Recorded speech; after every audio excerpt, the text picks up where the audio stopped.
Olá, seja bem-vindo ao programa Diversidade que já começou. Meu amigo, minha amiga, uma das coisas mais importantes que existe na vida do ser humano é a comunicação.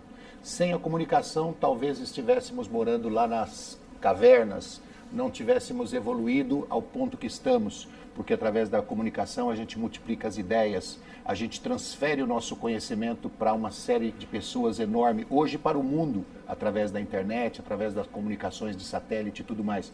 Mas nós precisamos de trazer a informação para dentro e levar a informação para fora. Nós precisamos ser um comunicador, nós precisamos de transmitir as nossas ideias, transmitir os nossos conhecimentos, transmitir tudo que nós temos de bom dentro de nós para que a sociedade evolua. Mas tem muitas pessoas no mundo que perderam a voz, por vários motivos, por AVC, por acidentes, por bater a cabeça em algum lugar. E essa necessidade de comunicação, ela persiste mesmo depois que a pessoa perde a voz. E nós estamos aqui com a Thaís Romanelli, que é parceira da fisioterapeuta Marina Vaz, certo? Que criaram a Soulvox, que é uma empresa, um projeto que nasceu de uma startup, não é isso? Para dar voz às pessoas que perderam. Thaís, como é que você está? Tudo bem? Tudo bem. Eu falei besteira já no início, você viu? Você prestou atenção? Sim, eu sou a fisioterapeuta. Você que é a fisioterapeuta. Isso. A Thaís Romanelli, que é a fisioterapeuta, eu falei que era a Marina. Mas tudo bem, a gente corrige, sem problema. Thaís, como é que nasceu essa ideia da Soulvox? Então, para mim, a ideia nasceu num evento que é chamado de Startup Weekend da Saúde, né? Foi um evento que aconteceu dentro do Hospital das Clínicas no ano passado. E eu fui lá com o intuito com algumas ideias para tentar, assim, ver como que a tecnologia poderia ajudar e simplificar a vida das pessoas, principalmente dos pacientes que eu convivia no dia a dia. E aí, chegando lá, eu conheci a Marina, ela apresentou essa ideia de uma comunicação mais humanizada, porque ela tinha passado por uma experiência com o pai dela. Porque o pai dela teve câncer de língua e aí, ao longo do tratamento, foi perdendo a voz e ela gravava essa voz como uma forma de guardar uma memória do pai, a memória da voz que tem uma questão afetiva envolvida, né? E aí, depois, ao longo do tratamento, conforme ele já não conseguia mais se comunicar com a voz, ele usava essas gravações para se comunicar com ela via WhatsApp, para usar as expressões que ele usava, com as características dele, com a personalidade dele. E ela ficou com essa ideia na cabeça, passaram-se alguns anos, e aí ela apresentou essa ideia de pensar em alguma comunicação, alguma forma de uso da tecnologia para devolver uma voz de uma maneira mais personalizada e mais humanizada para as pessoas que perderam a fala, né? De diferentes doenças, desde AVC, doenças neurodegenerativas, como é a ELA, né? Que é a esclerose lateral amiotrófica, e por acidentes ou crianças mesmo que nascem sem a voz com a paralisia cerebral. E aí foi lá que tudo começou, a gente se juntou com mais 4 pessoas, éramos um grupo de 6 pessoas, que aí durante o fim de semana a gente ficou pensando em como que a gente poderia fazer isso, né? E aí nesse fim de semana a gente teve uma ideia de talvez através de resgatar registros antigos da própria voz da pessoa e como que a gente poderia transferir isso para uma interface no computador e a pessoa pudesse, quando se comunicasse, em vez de ser uma voz sintetizada, genérica, que é a mesma para todo mundo, ser uma voz com a cara dela, com o jeito dela, com a personalidade dela, a voz que ela sempre usou. Quer dizer, é uma feira que aconteceu lá no Hospital das Clínicas? É um evento que eles chamam de Startup Week. E você, né, já foi com a ideia de ajudar as pessoas que você tratava como fisioterapeuta a ter voz. Você foi com essa ideia já? Não, na verdade eu fui com uma outra ideia que nasceu no dia a dia do meu trabalho, mas que aí eu queria ver como que... Mas era essa questão da comunicação? Não, eram outras questões de hospedagem e carona para as pessoas que às vezes eu via no dia a dia que tinham essa dificuldade, que vinham de outro estado, de longe, que não tinham condições de chegar. Então eu queria ver se através da tecnologia, com esses aplicativos que tem hoje em dia, conseguisse chegar numa solução mais viável para ajudar essas pessoas. Hospedagem que você diz é em hotéis?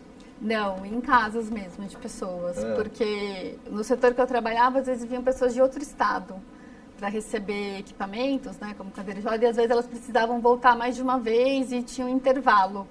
E às vezes essas pessoas dependiam de conseguir vagas em hospedagens, porque a maioria é de baixa renda, tem dificuldades. E às vezes a gente tinha que mexer na agenda, tentar adiantar para elas não terem que depender de vaga mais de uma vez. Uma vez que elas já estavam instaladas, a gente tentava ajustar a agenda para elas ficarem numa mesma hospedagem, mas não é sempre que será possível.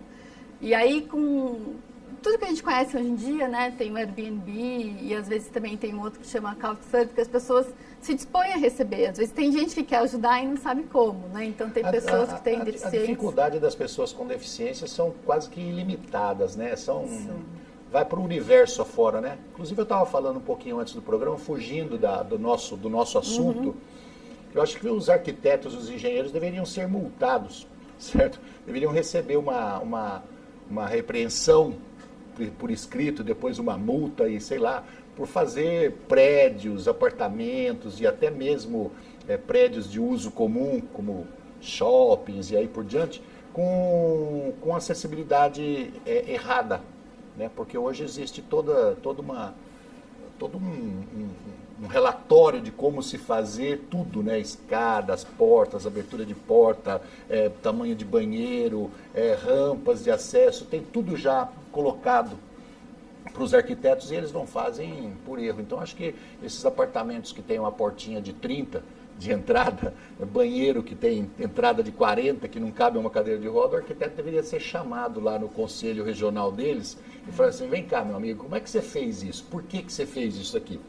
Acho que os mais antigos, isso, acho que alguns novos já estão começando a mudar, mas isso era uma dificuldade que a gente tinha, inclusive na hora de prescrever a cadeira de roda, a gente tinha que saber... Esses apartamentos novos aí que o pessoal fala, apartamento amplo de 45 metros, apartamento amplo de 55 metros, você vai lá na porta do banheiro, você não passa. E se você passar na porta do banheiro, você não entra, porque o vaso sanitário está ali quase que na porta, não entra. Entendeu? Complicado. Então é uma quantidade de erros absurdos que eu acho que a pessoa, quando vai fazer um apartamento, ela tem que pensar na questão da acessibilidade. Tem que pensar nisso, porque 15% da população mundial tem algum tipo de deficiência. Nós estamos falando em quase 1 bilhão de pessoas no mundo, certo? Nós estamos falando em mais de 900 milhões de pessoas no mundo que têm algum tipo de deficiência. No Brasil, esse número chega a 20%. Então, você tem que entender, de cada 10 pessoas que vão procurar o apartamento, 2 com certeza têm algum tipo de deficiência. Então, há que se pensar nisso. Mas, Thaís, vamos voltar lá no nosso assunto, que é para isso que você veio aqui. O projeto Solvox, me explica o que ele é. Então, ele é um projeto que a gente ainda está em fase de estudo e desenvolvimento, que a gente está na fase experimental ainda, mas que a gente consegue resgatar a própria voz da pessoa que perdeu a fala. Então, por exemplo, no caso do nosso protótipo, que foi o primeiro caso que a gente apresentou, até no caso era uma paciente que eu havia atendido já e conheci o caso, que era uma professora universitária que teve um AVC de tronco, e ela só permaneceu com o movimento dos olhos e da boca. Então ela até já conseguia se comunicar através de uma tabela que tem piscando, então a cuidadora treinada sabia as linhas, cada linha tem um grupo de letras. E aí ela vai falando a ordem, conforme a paciente pisca, ela começa a repetir o grupo de letras daquela... Resgatar a voz, você disse que resgata a voz do próprio paciente. Isso. Então ela tem algum tipo de sonoridade, ela solta uma letra, uma palavra? Alguns pacientes sim, mas no caso dela não. O que acontece é que como ela você faz para resgatar a voz dela? Então, no caso dela, como ela era professora universitária, ela tinha muitas fitas de VHS, de aulas dela gravadas. Sim, antes de perder a voz. Antes do AVC. Uhum. Então, a gente pegou essas fitas, fez uma edição, tratou em estúdio de som, e aí conseguiu recortar esses áudios e desenvolver uma interface no computador. E aí, através do olho, ela consegue selecionar essas frases, e aí ao selecionar sai o som, o áudio, só que em vez de ser com uma voz sintetizada, era a voz dela mesma. Deixa eu tentar ver se eu entendi. Você pega o áudio da professora, certo? O antigo, você faz uma edição neles, recortando palavra por palavra e às vezes até letra por letra, isso. Certo? Então, cada vez que ela olha para aquele sinal, sai a voz dela, seja em montagem de letras, se ela não tinha aquela palavra montada, ou seja um texto formado por palavras que ali vão se juntar e fazer um novo texto. Na verdade, ainda não. A ideia é que isso aconteça no futuro, porque precisa de um sintetizador de voz. Nesse primeiro protótipo, a gente fez uma coisa mais simples, que a gente recortou, então a gente fica restrito ao que ela tinha gravado, né? Então, é só uma forma de ver o valor que tem para ela de conseguir se comunicar com a própria voz, para ela, para a família, principalmente também. E aí, através disso, agora a gente está fazendo uma pesquisa de um sintetizador de voz. Aí, com o sintetizador de voz, que é a tecnologia mais avançada, aí sim é capaz de juntar os fonemas. É o caso que o Stephen Hawking usa. O Stephen Hawking, ele tem só que no caso não é a voz dele, né? E ele já se identifica com aquela voz. Mas a ideia é essa, que tendo os fonemas, depois você consiga construir e falar qualquer palavra, que é como acontece com o Waze hoje em dia, né? E aí, só que o que acontece é ser personalizado, então que cada pessoa tem o seu próprio sintetizador com a sua própria voz, né? Então a gente já estava a caminho desse desenvolvimento, mas agora a gente fez uma nova pesquisa e a gente viu que além da própria voz, uma outra coisa que incomoda muito essas pessoas é a questão da entonação. Porque através da nossa entonação que a gente consegue passar a intenção no que a gente quer falar, a emoção, e isso faz muita diferença na hora de falar. Então a gente está estudando como melhorar isso, porque talvez a própria voz não satisfaça tanto quanto a gente achou, assim, para conseguir falar o mais próximo possível da nossa fala, de quem não teve nenhum trauma, essa questão de passar a emoção do que a gente quer dizer, a nossa intenção, é bem importante. A gente fez uma validação, sentiu na pele, ficamos alguns dias sem falar para ver como é que seria isso. Nossa, deve ser horrível. É. Eu, por exemplo, sou um tagarela de primeiro, né? Aqui na TV Câmara de São Paulo, todo mundo diz que eu sou bastante tagarela. Imagina eu ficar sem falar um dia. É bem difícil, ainda mais que a gente está acostumado. Eu morro. Outra coisa também que a fala é muito rápida, né? Quando você depende de um outro dispositivo, você tem um tempo. E às vezes não só o paciente, como os ouvintes também não tem tanta paciência de esperar. Então, sim, a gente também estava estudando formas desses dispositivos, na interface, ser o mais ágil possível, né? Para cada vez chegar mais próximo. Você imagina uma pessoa que não consegue falar. Olha a problemática que é isso. Imagina o Stephen Hawking, que tem um conhecimento absurdo de física, um dos maiores físicos que já surgiu na humanidade. Ele querer transmitir todo esse conhecimento que ele tem para um público através de uma palestra e não ter voz para fazer isso.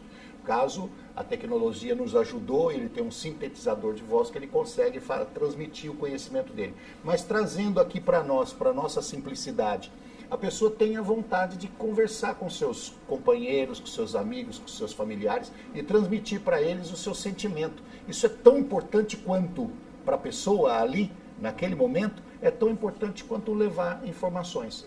Nós vamos falar depois desse primeiro bloco, depois do intervalo, nós vamos falar sobre o banco de voz que a Sovox está montando. Nós vamos para um rápido intervalo e já voltamos.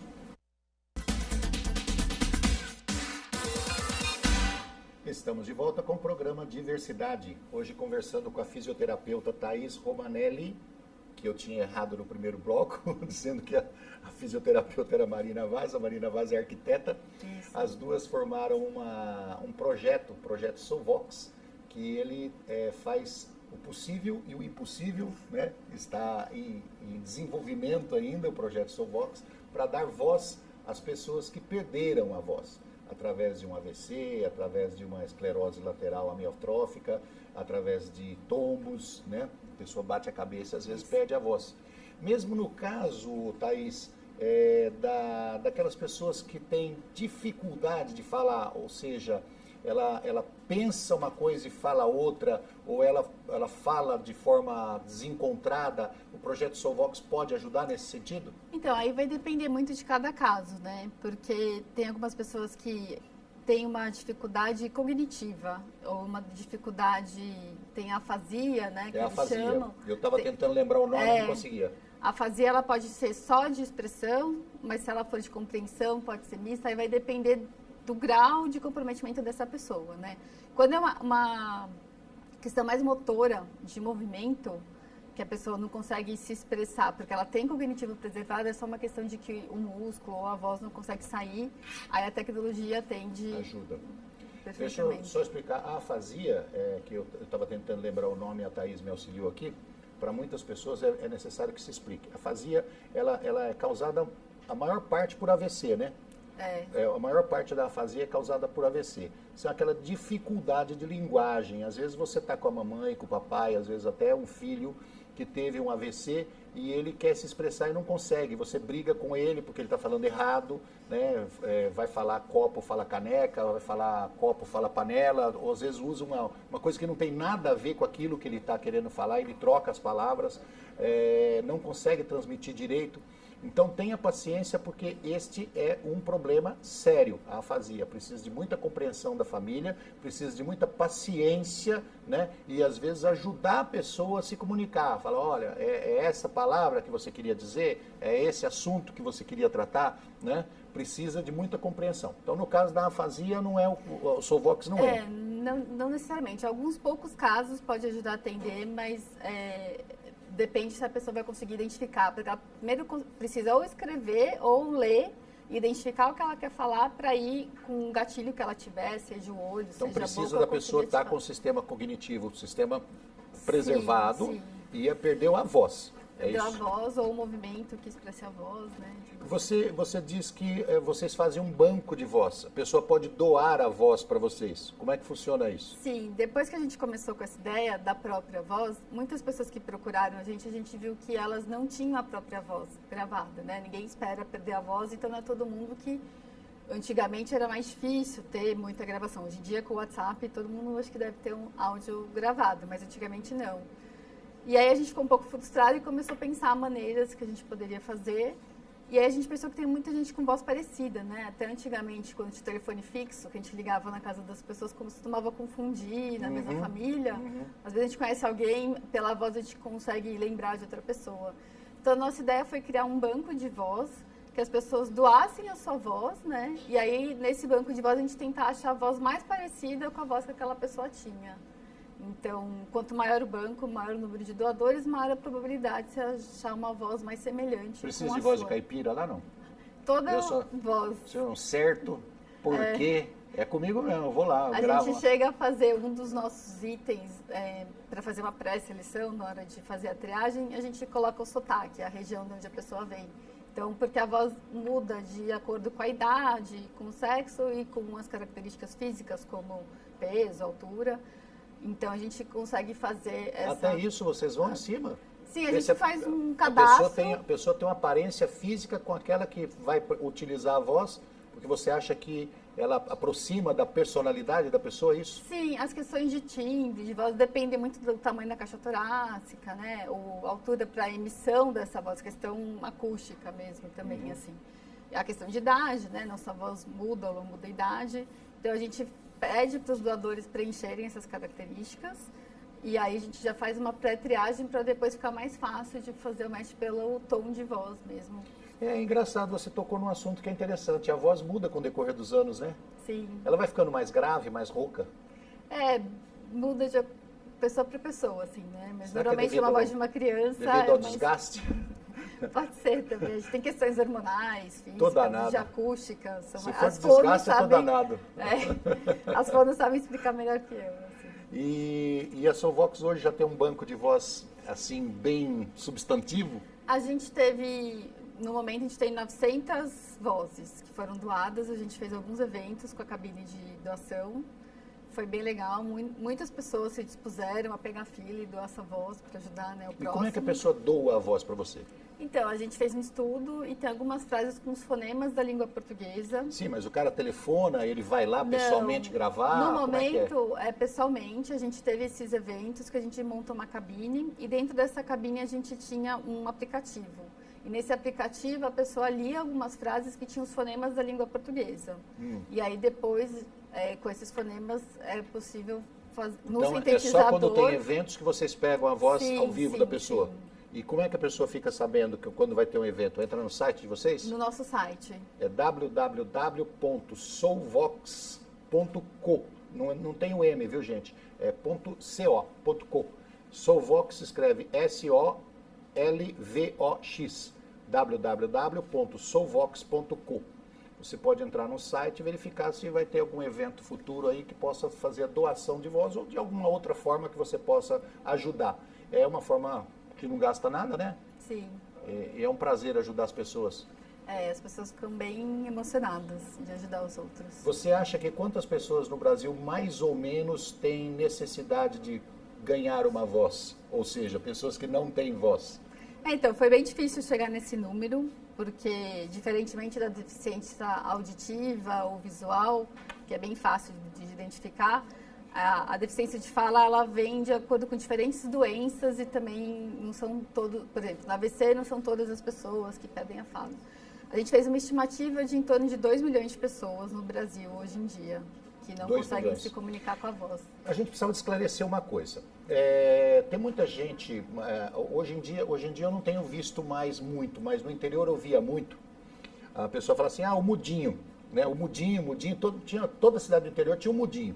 Uhum. E o mudinho, na verdade, não era um mudinho, era um surdinho, certo? Porque o surdo, ele não aprendeu a falar, então era conhecido como mudinho. E era motivo, inclusive, na palavra de hoje, bullying, né? Era motivo de gozação o tempo todo, o mudinho era o querido de todo mundo. Não é este o caso da Soulvox. Então, ou seja, se a pessoa é surda, ela não fala porque ela não aprendeu a falar porque ela não ouviu, mas ela tem voz. Inclusive, hoje em dia, tem muito surdo que a gente fala que ele é oralizado. Ele aprendeu a falar mesmo sem ouvir. Então, não é esse o caso da sua voz. Não é esse o caso. Talvez no futuro, mas a princípio a gente não está querendo atingir esse público, porque tem muitas diferenças, inclusive de alfabetização, né? Deles terem o retorno da própria voz. Aí não é o caso de utilizar a voz, é o caso de fazer ele aprender a usar a própria voz, né? Vem através de implante coclear, vem através de ensinamento, através de leitura labial, tudo mais. Então, esse não é o caso. Se você conhece aí uma pessoa que você chama de mudinho, na verdade ele é surdo e mudo por consequência da surdez, não é o caso de adquirir uma voz de terceiros. Não, por enquanto não. E o que vocês pretendem atingir? Brasil inteiro? A princípio sim, agora a gente está dando uma desacelerada para repensar algumas coisas, a gente viu algumas novas necessidades e a gente quer avançar um pouco mais com a tecnologia antes de divulgar, e assim que ela estiver bem estabelecida, aí a gente consegue ir estudando. Mas é que cada língua vai ter seu estudo, a sua característica, porque depende dos fonemas, né, dos sons de cada língua. Esse é um projeto que tem só no Brasil ou tem em outras partes do mundo? Não, tem algumas iniciativas no mundo, tem uma nos Estados Unidos, que nós citamos agora há pouco o caso do Steven. Na verdade, é uma startup nos Estados Unidos, mas que eles ainda também estão começando, e eles fazem a sintetização de voz também através de doação, né? Mas ainda não está muito claro como é que eles fazem, ainda está novo, e eles focam mais na sintetização de voz, porque lá eles têm a questão tecnológica de interface já bem desenvolvida e o próprio seguro de saúde lá consegue cobrir, né, esses gastos para as pessoas. Ô, Thaís, se uma pessoa fora de São Paulo, lá de Belém do Pará, lá do Amazonas, ou aqui de Botucatu, minha terra querida, certo? Precisa da voz. O que ela tem que fazer? Ela tem que vir para São Paulo para fazer os testes com vocês, ou vocês levam esse equipamento? Como é que chega para ele? Na verdade, a gente primeiro pergunta se a pessoa tem arquivos da voz dela, e aí ela pode enviar para a gente via correio, e a gente faz o tratamento desse áudio em estúdio de som, e a gente vê quanto que dá para aproveitar ou não.